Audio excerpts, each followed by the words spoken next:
As Pastor Joe said, I've spent the past year at Boston University School of Theology working on the first of 3 years of a Master's of Divinity program. I think more people than I realize hear Masters of Divinity and have no clue what that means or what it could be used for. Admittedly, some days I don't rightly know either.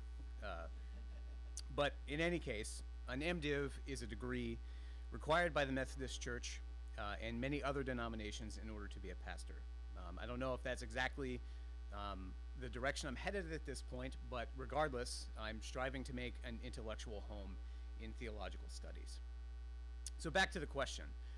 The reason I chose the scripture I did and asked the question I did was because in some ways I spent the past year and will spend the next 2+ years studying what the church is and is not, what it historically could and could not have been, and subjectively what it should and shouldn't be.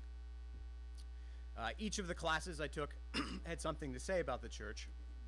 So this morning, I'm hoping to both briefly walk you through my course year, excluding the couple hundred pages that I had to write and the couple thousand pages I was supposed to have read, as well as discuss what I believe these courses were saying about the church. So in both of my first 2 semesters, I took, for all intents and purposes, 4 classes. The fall semester consisted of Introduction to the Hebrew Bible, Introduction to Christian Traditions, History of United Methodism, and a course called Practicing Justice. So Introduction to Hebrew Bible, as I imagine you might have guessed, is the requisite Old Testament course. Hebrew Bible is just another name for the Christian Old Testament because it's the scripture that the Jewish faith tradition uses.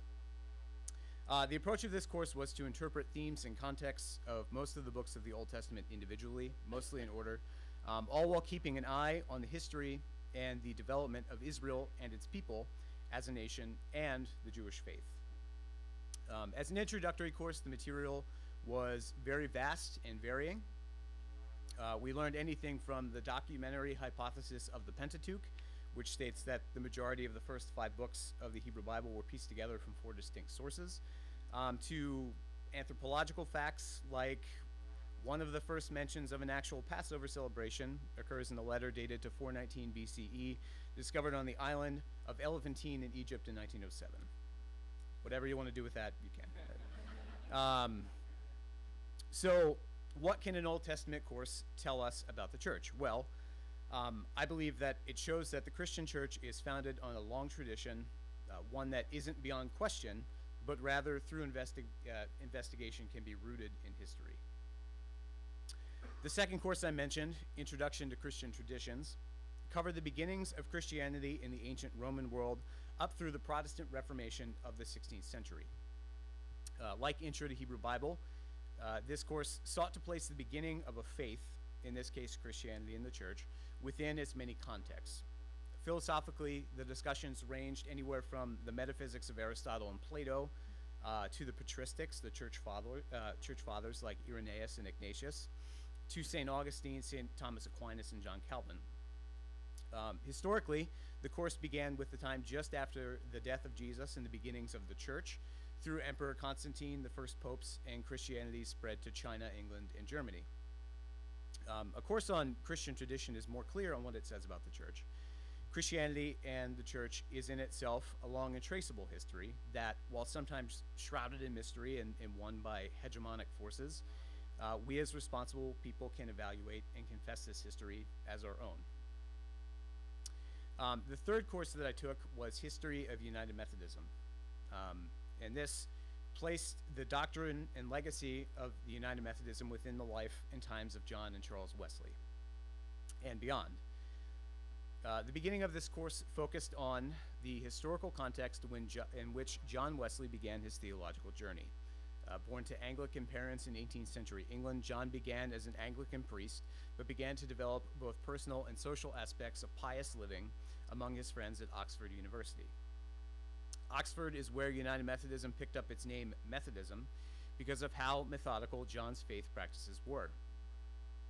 As this course continued, we learned of John's theological development, such as his beliefs on sanctification and Christian perfection, or what he felt were requisite forms of social ministry, such as education and health.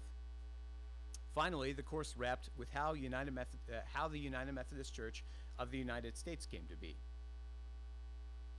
I can safely say that this course taught me that the Christian church is made of many different denominations, United Methodism being one of those denominations, and the UMC reflects not only John Wesley's beliefs, but also many contextualized beliefs.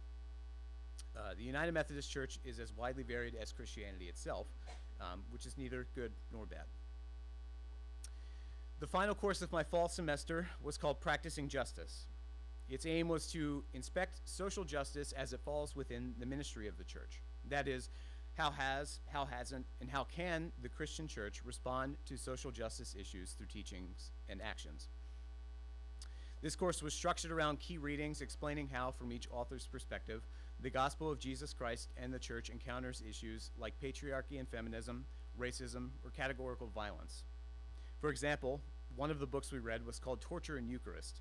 It focused on the violent regime of General Augusto Pinochet of Chile and how the Chilean Catholic Church eventually confronted the violence through the Eucharist, the symbolic broken body of Jesus that brings people together in love and ultimate justice. Practicing Justice taught that the church, through the message of Jesus that it bears, need necessarily be confrontational with the unjust powers of its day, seeking reconciliation and peace for all peoples.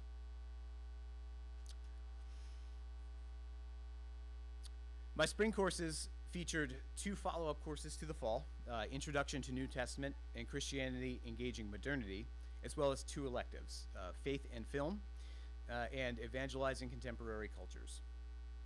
Many of the themes of the first semester, like the idea of contextualized ministry or contextualization of ideas, carried over into the second semester. Introduction to New Testament was similar to Intro to Old Testament in that the coursework investigated the themes and context of the New Testament books. However, since the New Testament is shorter in length and most students in the course were Christian, it was a bit more intensive. There was often a sense of challenge to conventionally held ideas and interpretations, and many of the books we were able to discuss a bit more deeply than we were in the Old Testament course. So, Intro to New Testament, from my perspective, taught that the Christian church is the sole bearer of the truthful living story of Jesus. And while some aspects of Jesus' life and early church may never be agreed upon, its job, the church's job, is to represent the gospel message in the world. So just as Intro to New Testament aligned with Intro to Old Testament, Christianity Engaging Modernity aligns with Intro to Christian Traditions. This course picked up where Christian traditions left off in the Protestant Reformation with Martin Luther and John Calvin. Again, there was a focus on Christianity, both historically and philosophically. As the Western European world entered into the modern era where rationalism, capitalism, and individualism replaced ancient ways of life, Christian thinkers developed new ways to think about faith and the church. Christianity Engaging Modernity ranged from reading philosophers like Kant and Hegel, through systematic theologians like Karl Barth and Paul Tillich, and through other theologians like Jonathan Edwards and Martin Luther King Jr. This course taught me that the church historically has been and still is a work in progress. Just as world history has not stood still, the church can move with it either responsibly or simultaneously. So in the spring semester, I was able to take a true elective in a course called Faith and Film. So it was a course that I chose on my own volition to take. As the title suggests, the course focused on how theology and film interact in cinema. The professor had written a book called Faith and Film, in which he did a line through of the Apostles' Creed and how particular films portrayed some of the different lines of the creed. So for instance, the first week of the course corresponded with I Believe, and we watched the 90s film Contact. In the last week of the class, we viewed The Shawshank Redemption and discussed how it corresponded with the theme of the resurrection of the body and the life everlasting. We also read scholarly books about film and theology and watched films that dealt with other themes such as monsters and social justice. I think we watched Pan's Labyrinth and Do the Right Thing by Spike Lee. So what does this course tell us about the church? Well, ultimately the church, being part of the world and not separated from culture at all, is a filter through which Christians can interpret culture. And finally, I had in my the last course I had in my spring semester was called Evangelizing Contemporary Cultures. As with many of you, I was wary at hearing the word evangelism. What would I be learning in a class about evangelism? How to win friends and then quickly lose them after trying to discuss Jesus with them? I mean, that's... Much to my relief, this course was about how the Christian church has historically gotten evangelism wrong by using ill-conceived means, and how the practice of evangelism, if indeed it is valuable, can emerge from those ugly shadows.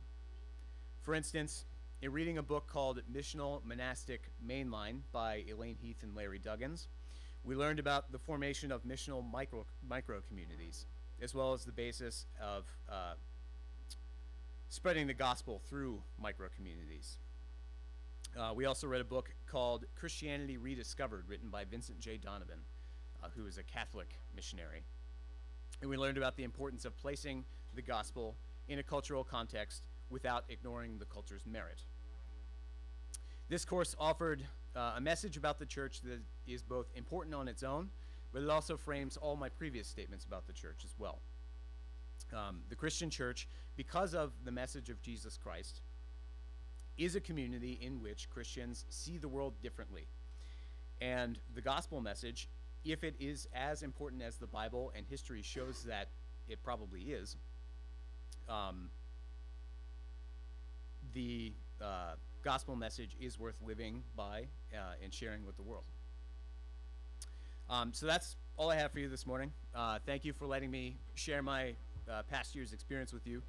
I know that you didn't have much of a choice about whether you'd like to hear me or not, but it does mean a lot to me that I was able to talk about some of these things after letting them ferment in my head for a while. So I also didn't see many of you walk out, so thank you for that. If any of you would like to talk to me about any of what I said after the service or any of what I've learned after the service, please feel free to stop by. So thank you, and happy Father's Day. Don't go anywhere. Stay here for a minute. So I just want to give thanks to God for you. We supported Paul with a scholarship from our scholarship fund this year, and we're continuing to do that. That's great. I didn't know that, but did you know that? Yeah. Okay, good. As long as you knew that, that's good. But Paul, as you can tell, is a great thinker and a great student, and has a really big brain. And I know that there's a lot that God is waiting to do through you.